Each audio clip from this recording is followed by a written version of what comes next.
Well, welcome to the Northwind Theological School Forum that we've designed for our students and the friends of the seminary.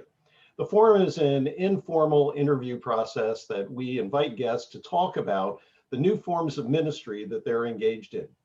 Today, we're excited to have the People's Priest, Jerry Maynard, with us. Jerry, why don't you introduce yourself to us and tell us a little bit about you and your ministry? Well, thank you, Rob. I'm happy to be here to talk about this fun and passionate topic on social justice ministry. As you said, I am the People's Priest. Some people call me Reverend Jerry. Some people call me Father Jerry. It really depends on their personal preference, and I don't mind which. And my work and my ministry is all about meeting people where they are, but particularly people who have been outcasted by church and society. So my work on a day-to-day basis can look very traditional in that I go to homes and do the rites and sacraments of the church, to being very non-traditional, where I am out on the street hearing confessions from people, or getting arrested, or all kinds of different things. So there's two polar ends, but there's also a lot in the middle, and it's all fun, which I think is important. So I hope the arrests were in relation to our topic, social justice, and not some other activity. Yes, absolutely. So that brings us to what we're talking about today, social justice. How do you define social justice? Well, for me, social justice is an all-inclusive word, which is different than how most people define it, because in nonprofits and in church spaces, social justice tends to relate to what we would call in public policy domestic issues that relate here at home. For me, social justice includes domestic issues like racism, sexism, patriarchy, and things like that. But it also includes foreign policy and foreign issues.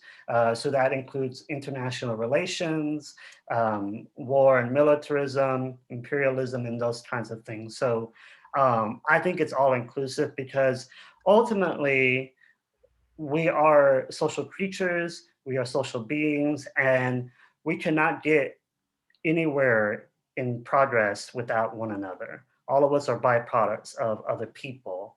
And so for me, social justice is about the work of living into our global community. Can you give us some examples of the kinds of social justice projects or activities you've been involved in? Yes. So my justice work revolves around the interplay, as I mentioned, between foreign policy and domestic policy.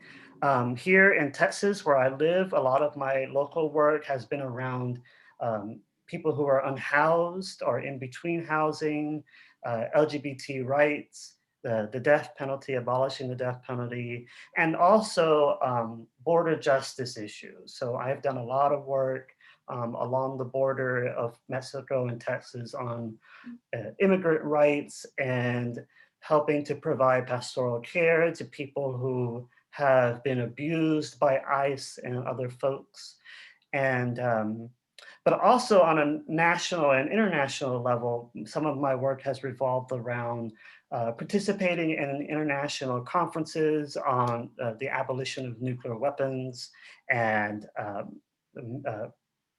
ending militarism abroad, and helping to bridge the connections between the wars that are abroad, to the wars that are at the border, to the war that is in our street. So what do you see as the biggest social justice challenge in terms of ministry that we're facing right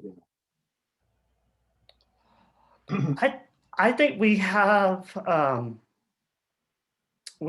huge problem in our day um, that has to do with people are being encouraged, they are being incentivized to isolate themselves from other people, to separate themselves from uh, their fellow human. And I don't think that that was anywhere in the dream of God when God first manifested the world. Um, I think when God created the world, God had this idea that we were going to be a family together, that we were going to commune together, to love together, to eat together. Not necessarily meaning that we're always going to get along, but that we do this process, we go through this experience together.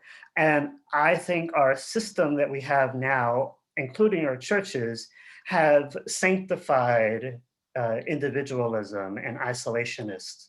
And I don't think that's the message of the gospel. When I see Jesus as this community organizer who's bringing people together to saying, hey, there's this vision, there's this dream, let's all catch it and get on with it and make it happen. You know, it seems to me that there's been an awful lot of things that have changed in the last 10, 5, even 2 years, maybe even in just the last year. Certainly in the area of technology, certainly in the area of social mobility, certainly in the area of socioeconomic status, as well as the relationships with people. The church is facing these kind of giant changes. Some denominations are thriving, some are facing decline. Some are facing decline with 1 or 2 churches that are doing very well. Major denominations have split, some are considering splitting. So what do you think has been changing in the last 10, 5, 1 year in the area of social justice ministry? In other words, is social justice ministry dealing with the same issues it was facing 10 years ago, or has that been changing amidst all this other change that we've been involved in? So I think the big change that has really come about within the past, at most the past 10 years, but really within the past, 2 to 5 years, has been a deep shift in awareness that all of these issues, racism, sexism, patriarchy, globalization, things like that, all of these issues are not singular, isolated or siloed issues, but that there's been an awareness arising of intersectionality, that your liberation and my liberation are tied up together, that we cannot have one without the other. And that doesn't mean it's not meant to sound like a oh, let's just all get together and it's all a kumbaya kind of situation, because it's justice work is not that simple. We are very complex humans, and we are very edgy, and we are very angry, and some of us hold grudges for decades. A very prominent person in justice circles, Dorothy Day, who I absolutely love. She's one of the co-founders of the Catholic Worker Movement. She was very well known for being somebody that held grudges for a long time, including decades, and that was one of her things that she worked on. And as she got older, the better she got at that. But I think this awareness of intersectionality, that we have to liberate ourselves together, has been the new rise in consciousness around different justice issues. I think also the fact that churches are recognizing that justice ministry is not simply we have a food bank and we feed people, for this 1 hour once a week, or maybe even just a couple times a month. But that justice ministry is an everyday reality, is an extension of pastoral care. I like to say that the work of justice is about taking the altar and the sanctuary and extending it out into the streets. That we cannot have the Eucharistic feast without the bread being broken. And so I think that's the biggest change, is that we are recognizing this intersectionality, and we are recognizing that this has to be done. This is not a liberal thing. This is not a progressive thing. This is not the hippie thing, but that this is the gospel. And it's a part of our mission as followers of the nonviolent Christ. On the Friday, I needed to send some information to a doctor, and they wouldn't take a text and they wouldn't take an email. They would only take a fax. And the only fax that I could use would be the mailbox plus at the end of our block, which wasn't even from me. So how is that more secure than these other versions? Today, I had to send a lot of documents to two people, and it's something we're going to have to keep updated. And I started to reach for the priority mail envelope and then realized I could just share the folder with them in a G drive.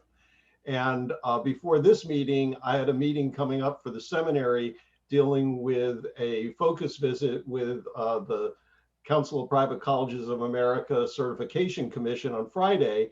And instead of calling him or them coming to us, we're going to do the whole thing just as we're recording this in Zoom.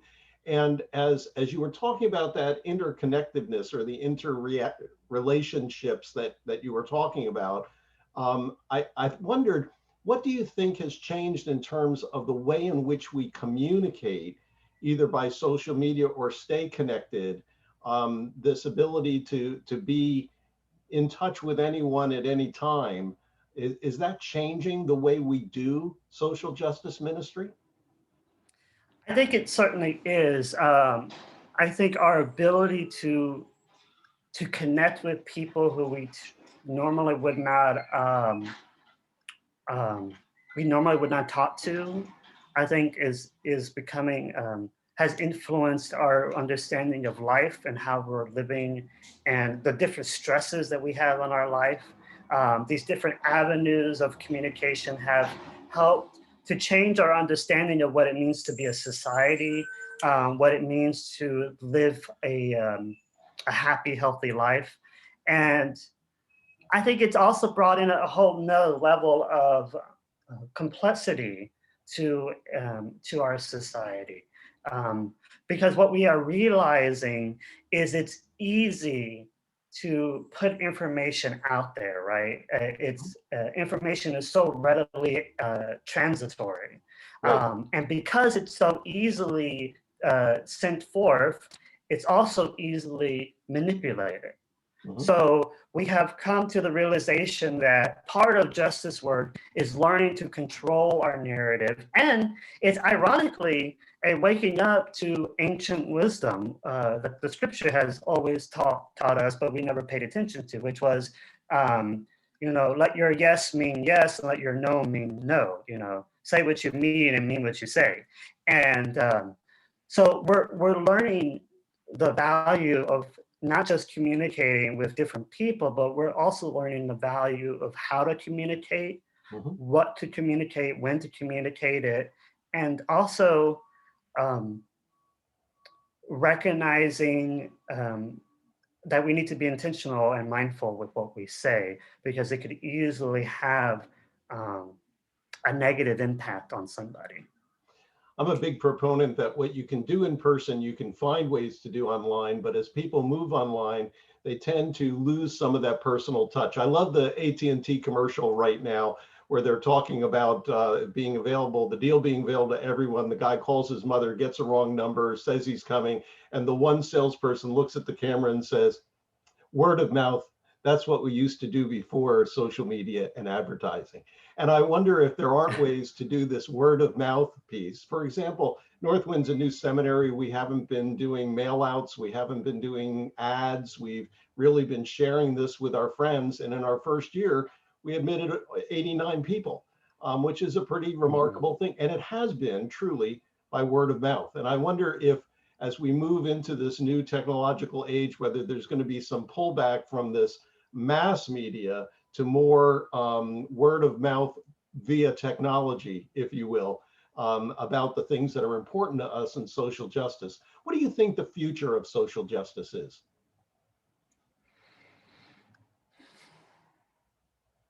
Well, I think before I answer that, I think it's funny that you talked about word of mouth, because my icon over here is Mary Magdalene, and we would never have known about the resurrection if it wasn't because of word of mouth.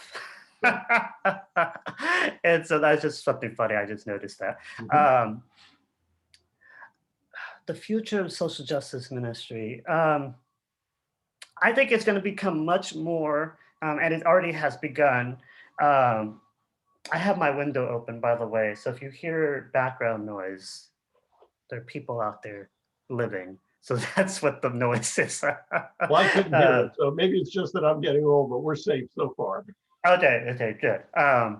Just and for all the listeners, um, I think the future, and we've already seen this happening, and it's happening currently, is that we are being forced to recognize that we need each other, that we have intense impact on one another, and our churches need to either accept that social justice ministry is essential to our existence, or they need to close. And so one of the things that I think in regards to church and social justice is I think churches are having to reevaluate how they interact, Hmm. right, with the social structure, Mhm. um, and question where in this social parameter has the church been complicit in promoting injustice, right? Mhm. Um, we cannot talk about something, that we're for something unless we also talk about being against something. Right. And so, and I think there's a time, there's a reckoning coming for that. Mhm. There is a lot of our denominations, our big denominations, are being forced to recognize that they're shrinking either by their own doing or because it's just time for them to shrink down. Mhm. And so I think there's a new reformation, there's a new change coming, a new church, and that's good. We're recognizing, I think, too, uh, that social justice ministry is forcing us to recognize that we have been worshiping a different God. We have been worshiping the God of public religion, um, Mhm. and the religion of the state capital or the federal capital. But we haven't really been worshiping the nonviolent Christ who lets the rain fall on the just and the unjust, and the sun to shine on the good and the bad. Um, An unlikely place to get a look at that is the Eagles have a great song that talks about the God who presides over football games. Uh, yeah. get over it. I think that is an interesting piece. It's interesting you described that new Reformation. It's clearly what our hope and dream is at Northwind Theological School, that we can be a place that is equipping those for ministry in the new reformation of the church. And I'm really excited that you've joined me in helping to launch Journey to Next Church, j2nc.org, where we're going to have stories, an incubation space of new forms of ministry. This video will be posted there as well as on the student page at Northwind Seminary. And you're doing a certificate program in Northwind Institute on social justice. Tell us a little bit about that certificate program. Yeah, so the certificate program is going to feature some prominent material from longtime liberation theologians and some contemporary folks. And the purpose of the certificate is to really help equip the person who is taking it with understanding first this dream of God, the dream that God had for our world and for us, the scandal that took place when we chose to be against that dream, to live opposite of that dream, and how that scandal has manifested in our day-to-day life. Then, as you go on in the program, it'll talk about what it means to be a person who does social justice ministry, in the fact that what you're doing is not really promoting a political platform. Biblical justice is not the same as secular justice. Biblical justice is about returning all things under the authority of God, the original creator and initiator of all things. And so how do you do that in social justice ministry? Well, we look at the example of Jesus, who intervened in the midst of an attempted killing, mass killing of a woman who allegedly was caught in adultery.